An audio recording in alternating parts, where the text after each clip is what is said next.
Magandang umaga po sa atin lahat.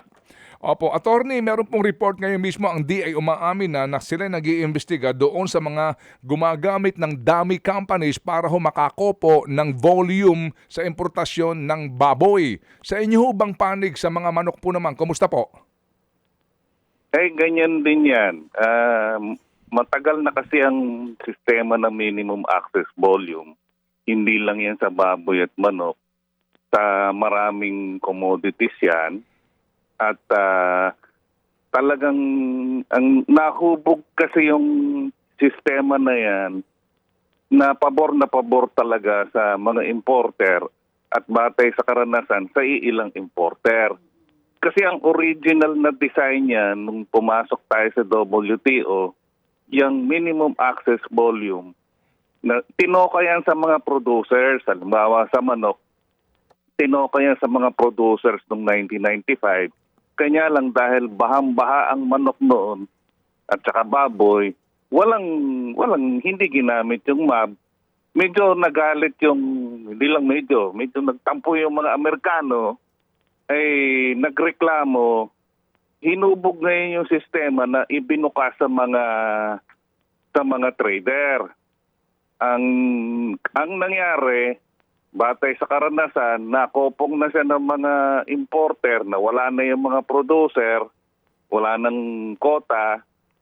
Pagkatapos ay ang balita, bagamat ito'y usap lamang, ay marami ay nakopong na ng iilang importer na malalaki na sinusuportahan din ng mga ma-influensyang tao. Kanya lang, walang makapagsabi sa amin dahil ilang dekada na rin yan, kung sino-sino yung mga yan. Kanya lang, batay sa karanasan, napakalakas ng mga yan talaga.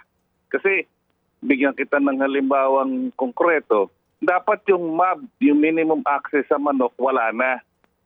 Batay sa commitments natin sa WTO, kasi noong 2005, yung dating 50% na outside MAB, at saka yung in quota na 40% nag-equal na. By definition, dapat wala ng minimum access volume ang chicken. Wala na yung pribilehiyo ng mga importer yan. Kanya lang, dinesisyonan ng DA by strained legal fiction na meron pa ring MAB kung ano man ang dahilan. Dahil nga, pribilehiyo yan eh.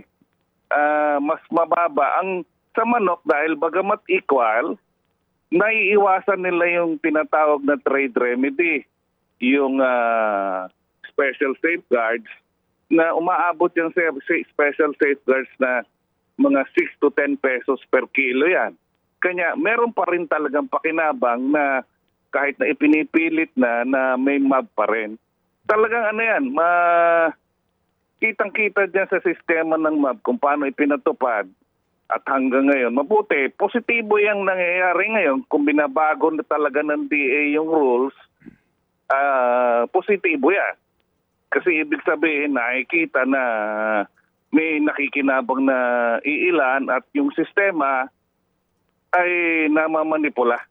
Sino ho ba ang nagbibigay, Attorney Bong, ng actual permit sa isang importer na mag-import based on MAV? Sa usapin po ng chicken, halimbawa, sino ba? Anong office?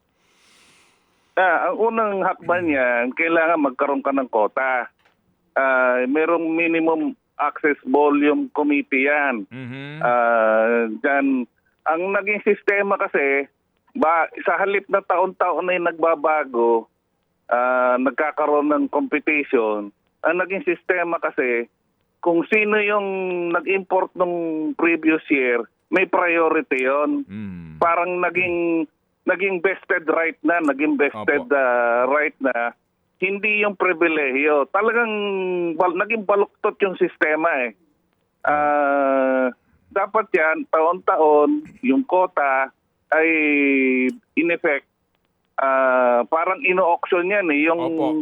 Yung random, yung hindi dapat pinipili. Ang nangyari, yung mga datihan, lamang na lamang sa sistema. Yun din po nga ang reklamo sa bigas. Parehong-pareho ang nangyayari. Same, parehong-pareho po. Kung sino po yung dating binigyan, sila pa din. And meron din pong mga reports din nga na isa may-ari, 5 kumpanya ang binibigyan ng kota dito po sa importasyon ng bigas. So, yan po lumabas Mas matindi mismo ka, ha. attorney. Opo, yan po lumabas sa hearing mismo ha ni Senator Kiko Pangilinan sa kanyang committee recently. Anyway, sige po, so, dito po sa inyo, kung doon po sa bigas ay Bureau of Plant Industry, sa inyo po ba BAI naman? No, yung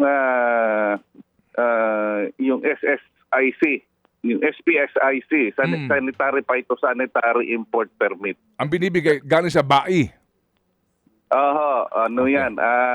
Kasi strictly speaking, dapat walang import permit. Ang batayan ng permit ay Okay. sanitary, phytosanitary, food safety. Yes. Opo. Technically, dapat wala yung permit.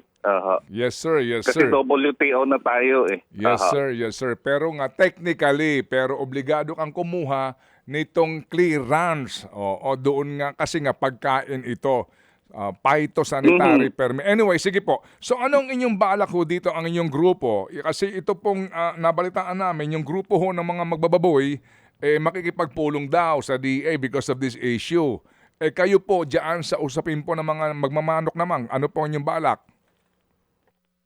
Ganito po yung sa aming pananaw.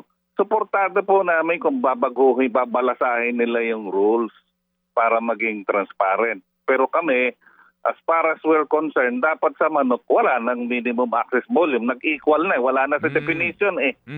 Para mag-apply na yung special safeguard sa lahat ng importasyon. Ang nangyayari, actually dyan, ang nagre-reklamo, hindi lang yung mga producer, pati yung mga importer na walang MAB, walang quota. Hindi nila maintindihan bakit mayroon pang pribilehiyo, i-equal na batay do sa original commitments ng WTO. Talagang doon mo makikita, meron talagang pinapaboran. Opo. Merong pinapaboran kasi nga din po, bahagi po yung gobyerno nangangasiwa nito doon sa, ayoko man tawagin sindikato, no? Doon sa, anong tawag doon? Ay, alam niyo. Talagang ano ho yan. Pinagplanuhan ho ng gusto yan. At tuwing may bagong administrasyon at tuwing may mga bagong ay marahil nag-iiba yung tumutulong dun sa mga grupo. Talagang binangga ho namin yan. Talagang nagkandauntog na ho ang ulo namin ni Jody San Diego Dian. Hindi namin humatinag yan. Kaya kami natutuwa kay sa DA, kay sekretaryo na binago nila yung rules. Kasi mahirap po talagang anuhin yan. May binangga si sekretaryo dyan na mga matitindi. May binangga po siya pero mukha pong yung nga matitindi kasi nga hindi naman natinag, pati nga po sa bigas din naman natitinag. Tuloy-tuloy pa rin po ang reklamo nga ng ating mga... Ay kasi nagpapanabay ho, kung uobserbahan nyo yung hamon ho ng DA, nagkakaroon ho ng panabay na yung kapakanan ho ng mga importer at saka yung kaisipan ho ng mga economic managers, yung nagdidesisyon sa mga polisiya, parang nagkakaroon ng nagsasama ang landas. Kaya nagkakagamitan. Yun ho ang problema namin sa advokasya ho ng obra. Walang-wala ho yung sa production. Kanya nga ho, hirap na hirap ho ang bayan ngayon at delikado ho tayo. Dahil wala ho talaga, hindi ho pinag-ibayo ang agrikultura. At kahit ho yung manufacturing. Opo, yun po ang masakit na katotohanan na kayo mismo sa obra ay hindi umubra ang inyong advokasya sa gobyerno. Opo. Oo. Pagka nagbibiruan ho, ang gusto ho nung iba maging United Broiler Importers Association dahil yun daw ang gusto ng gobyerno. Opo. Sige, so Kabong, makikibalita po kami kung sakali po, no, na meron din po kayong informasyon tungkol po dito sa isyong ito. Salamat po, Kabong. Magandang umaga po sa atin lahat. Attorney Bong Insyong, ang chairman po ng OBRA.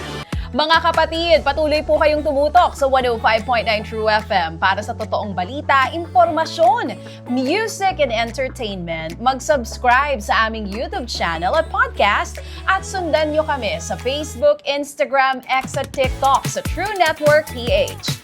Bisitahin din po ang aming official website, truefm.ph. At panoorin din kami sa True TV Signal, Channel 19. Kami po ang 105.9 True FM. Laging true sa'yo, kapatid. Ito tayo sa